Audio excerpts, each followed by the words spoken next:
Beberapa orang itu ngeklaim bahwa mereka pernah melihat sosok wanita yang membawa bayi. Nah, wanita ini diberikan julukan The Pale Woman atau si wanita pucat. Hai gengs, welcome to Forbia di Cahaya. Cerita horor yuk. Hai Bia, how are you guys? Semoga semuanya tetap sehat dan dalam lindungan Tuhan ya.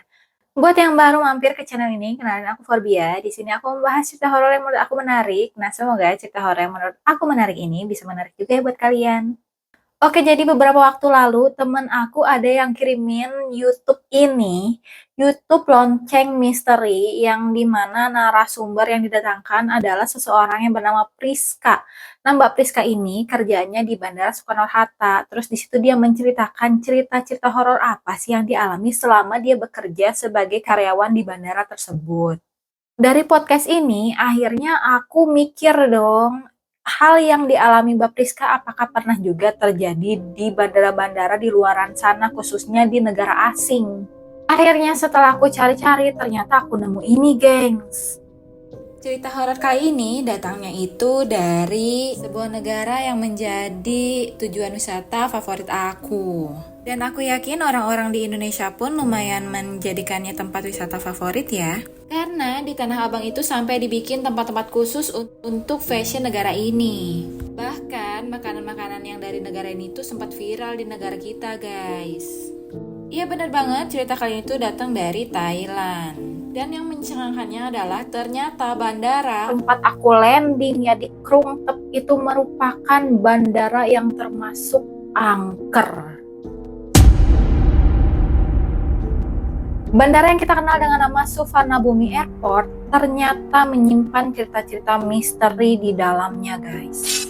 Bahkan kehororannya ini udah terkenal dari sebelum dia dibuka pada tahun 2006 lalu. Banyak orang yang mengaku pernah melihat kejadian-kejadian di luar nalar, bahkan sampai ada hal-hal aneh yang terjadi di bandara ini. Sehingga orang sana tuh percaya bahwa ada arwah gentayangan yang memiliki dendam yang sangat itu bersemayam nih di area bandara ini. Nah, biar gak lama-lama kita langsung aja ke ceritanya ya guys. Aku akan tarik ceritanya ini dari awal banget bandara ini dibuat atau direncanakan untuk dibuat gitu ya.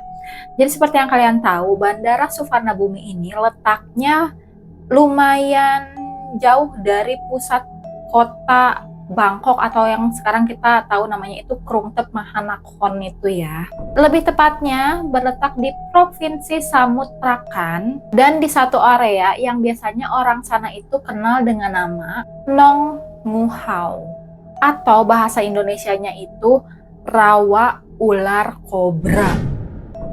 Setelah pemerintah di sana itu memberikan mandat bahwa dipilih lokasi itu untuk dijadikan Suvarnabhumi Airport, maka diturunkanlah perintah untuk mengeringkan rawa-rawa tersebut nih dari air-airnya dan segalanya lah biar si lahannya itu ready untuk dibangun konstruksi airport. Pada saat pembangunan ini dimulai, dari situ tuh udah muncul kejadian-kejadian aneh, guys. Jadi ada beberapa pekerja di sana tuh sering mendengar bahwa ada suara kayak orang itu melafal mantra-mantra gitu dalam bahasa Thailand. Selain daripada itu, mereka sering banget ngedenger orang yang teriak lirih gitu, sama menangis terseduh-seduh. Banyak orang juga yang mengaku bahwa kadang mereka mendengarkan suara musik klasik Thailand, padahal itu gak mungkin banget karena kan areanya tuh jauh dari penduduk dan gak mungkin juga kan ada orang-orang musik-musikan gitu yang lewat di area konstruksi kayak gitu. Yang lebih parahnya, ada banyak terjadi kecelakaan dalam bekerja bahkan sampai berakibat fatal. Karena selain mereka takut, ya mereka khawatir juga kan sama keselamatan jiwa mereka. Jadi di sini tuh nggak diceritain gimana caranya orang-orang yang terlibat menangani hal tersebut, tapi pada akhirnya konstruksi pun dijalankan. Namun ada satu fakta yang mencengangkan, guys. Ternyata sebagian dari bangunan Suvarnabhumi Airport itu dibangun di atas tanah makam keramat. Jadi maklum aja ya kalau kejadian-kejadian mistis itu ya dapat terjadi. Nah, sekarang kita mau loncat nih ke cerita pada saat bandara ini sudah selesai dibangun dan mau diresmikan. Pada saat pembukaan bandara ini, semua staf-staf maupun karyawan atau siapapun yang terlibat dalam pembangunan Bandara Suvarnabhumi ini sepakat untuk mengadakan acara selamatan besar-besaran lah. Sekaligus ritual untuk menenangkan para arwah atau mungkin bahkan untuk mengusir arwah yang ada di sana. Acara tersebut tuh sangat besar karena sampai melibatkan 99 biksu agama Buddha yang diminta untuk merapalkan doa sama membaca kitab selama 2 bulan lebih. Tepatnya itu selama 9 minggu. Pada saat berakhirnya upacara doa dan juga ritual tersebut, tiba-tiba dari kerumunan itu berdirilah satu orang yang merupakan karyawan yang biasa bekerja di bagian penanganan bagasi pesawat gitu ya. Dia berdiri dari kerumunan terus berjalan terhuyung-huyung gitu. Lalu dia berkata kalau dia itu adalah sosok bernama Poming yang merupakan sang penjaga makam yang sudah meninggal dan membutuhkan penyucian. Kalau kata kita mah di sini ini adalah sosok sepuh yang menjaga sebuah makam keramat gitu kali ya. Dengan cepat, para biksu itu memberkati si pria yang kerasukan sosok Poming ini dengan air suci. Gak lama kemudian sih si pemuda ini akhirnya kembali normal. Cuma sosok Poming ini berkata kalau dia tidak akan pernah meninggalkan area yang dia jaga tersebut. Jadi dia nggak bisa diusir. Karena bagaimanapun juga memang dia kan yang lebih lama ada di situ ya, yang lebih dulu ada di situ. Dan memang tugas dia adalah untuk menjaga ya makam keramat tersebut. Jadi rada susah lah untuk ngusirnya. Hal ini pun ditandai dengan pengakuan beberapa orang yang kadang suka melihat sosok kakek-kakek tua gitu, tua renta dengan berjalan pakai tongkat. Tapi si kakek tua ini tuh seluruh tubuhnya itu berpendar berwarna biru gitu. Gak jarang juga si sosok Poming ini sering ngajak ngobrol orang-orang yang dia temui sampai orang-orangnya tuh shock gitu karena disamperin si sosok Poming tersebut. Bahkan dipercaya sampai sekarang bahwa sosok Poming ini masih menghantui lorong-lorong yang ada di Suvarnabhumi Airport. Nah, selain sosok Poming, sebenarnya ada sosok lain yang menghantui bandara ini. Jadi sebenarnya hantunya nggak cuma satu ya, ada banyak. Ini salah satu cerita yang lumayan terkenal juga. Beberapa orang itu ngeklaim bahwa mereka pernah melihat sosok wanita yang membawa bayi. Nah, wanita ini diberikan julukan The Pale Woman atau si wanita pucat. Sosok hantu ini biasa dituduh menjadi penyebab kecelakaan yang terjadi di sekitar airport karena sosok hantunya tuh lumayan jahil nih, jadi suka tiba-tiba datang ke tengah mobil gitu yang lagi berjalan sehingga pengemudinya kaget dan menyebabkan kecelakaan.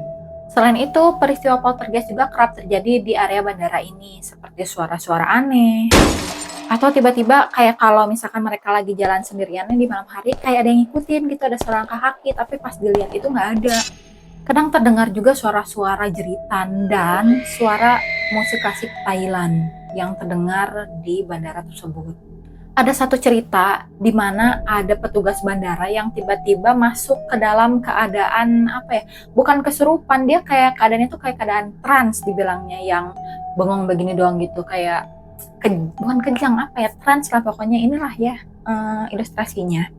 Terus dalam keadaan tersebut, petugas ini memerintahkan agar dibuat satu lagi tempat pemujaan di bandara tersebut. Di sini banyak orang yang percaya bahwa si petugas ini kemasukan sosok yang bernama Por Keming. Pokoknya udah gak aneh lagi deh tentang hal-hal atau kecelakaan yang terjadi di Bandara Suvarnabhumi dan akhirnya tuh disalahkan kepada sosok astral gitu ya. Karena memang kejadian-kejadiannya tuh suka terjadi di luar nalar. Pernah ada satu momen di mana terjadi kecelakaan pesawat pada tahun 2013, di mana pesawat itu kehilangan kendali dan tergelincir sehingga keluar dari lintasan. Peristiwa tersebut tuh dicari penyebabnya, tapi karena nggak nemu, akhirnya diputuskan ini terjadi karena astral gitu, karena hal mistis. Dan selain itu, banyak orang juga yang mengaku bahwa pada saat proses evakuasi atau proses penyelamatan penumpang, ada satu pramugari yang membantu mereka gitu ya untuk keluar dari pesawat, dan setelah dicek pramugari ini nggak ada namanya. Jadi ciri-cirinya pun dicari nggak ada. Dari situ disimpulkan bahwa sosok hantu pramugari ini adalah sosok yang membantu orang untuk selamat dari keadaan tersebut. Nah, pada tahun 2018 sempat juga tuh terjadi kejadian di mana sebuah pesawat itu tergelincir juga, persis kayak di tahun 2013. Kejadian ini pun tetap diserahkannya kepada astral, karena memang dicari penyebabnya tuh gak tahu apa gitu. Dan ada satu hal yang menurut aku lumayan serem lagi guys. Ini nggak tahu kenapa, tapi tingkat bundir di bandara tersebut itu lumayan tinggi. Jadi banyak banget orang yang suka tiba-tiba loncat dari terminal yang berada di lantai atas gitu. Sehingga pihak bandara pun terpaksa harus bikin kayak dinding kaca untuk mencegah terjadinya usaha bundir tersebut. Nah, banyak juga yang berspekulasi bahwa arwah-arwah orang-orang yang bundir di bandara tersebut akhirnya menghantui bandara tersebut. Dan hal ini pun kata mereka biasanya orang yang bundir itu bisa jadi dibisikin sama arwah-arwah gentayangan yang memang udah ada di sana dari dulu-dulu. Dikarenakan hal tersebut, akhirnya dibangunlah kayak candi-candi atau kuil-kuil kecil gitu supaya bisa diadakan doa rutin lah di sekitar bandara. Bahkan orang-orang asingnya atau yang datang ke bandara itu bisa naruh sesajen tuh di si kuil-kuil kecil tersebut. Hal ini dilakukan sebagai usaha supaya roh-roh di sana itu tetap menjadi roh yang tenang dan juga berbahagia. Oke guys, itu aja cerita dari bandara yang aku tak sangka-sangka ternyata horor. Karena setiap kali aku ke Bangkok kan pasti ada beberapa kali lah ke bandara tersebut gitu. Mungkin ceritanya nggak sepersonal kayak cerita di Lonceng Misteri, tapi ini lumayan padat juga menurut aku kejadiannya dan ada latar belakangnya yang dimana memang bandaranya dibangun di atas kuburan keramat sehingga hal mistis itu rada sukar ya untuk dihindari. Tapi aku sangat respect kepada orang-orang di sana karena mereka tidak memikirkan hal itu kayak tahayul dan didiemin aja ya. Bahkan usahanya sampai ngedatengin 99 biksu yang berdoa selama 9 minggu itu tuh patut aku acungi jempol gitu loh. Dan memang aku akuin sih cerita-cerita horor Thailand sampai ke film-filmnya itu adalah masih menjadi cerita horor favorit aku karena memang seserem itu guys. Oke, sekian video ini. Kalau misalkan kalian suka, silahkan di-like dan support aku dengan subscribe ya. Terima kasih sudah menonton sampai akhir. Maafin kalau misalkan aku ada salah-salah ngomong atau salah pengucapan, karena aku memang masih newbie gitu kali ya. Kritik dan saran silahkan tinggal aja di komen guys. Dan buat kalian yang punya cerita horor, silahkan email ke aku yang di sini ya emailnya. Thank you everyone. See you in the next video guys. Bye-bye.